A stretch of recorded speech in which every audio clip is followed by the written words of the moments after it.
right. Okay, Algebra 3 friends, I just have a really quick video on something I've seen on entering stuff in Schoology, and rather than trying to do it by email, I'm just going to give you this quick video.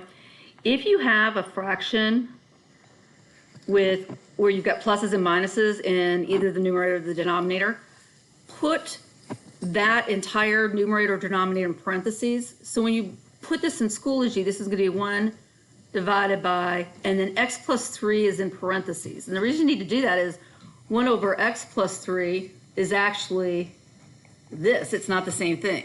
Okay, so let's do another one. If you've got 2x plus 6 over 3y plus 7, put them in parentheses first before you write them into Schoology. Now this is going to be 2x plus 6 divided by all of 3y plus 7. Okay, if you just did, I'm going to put not, 2x plus 6 divided by 3y plus 7.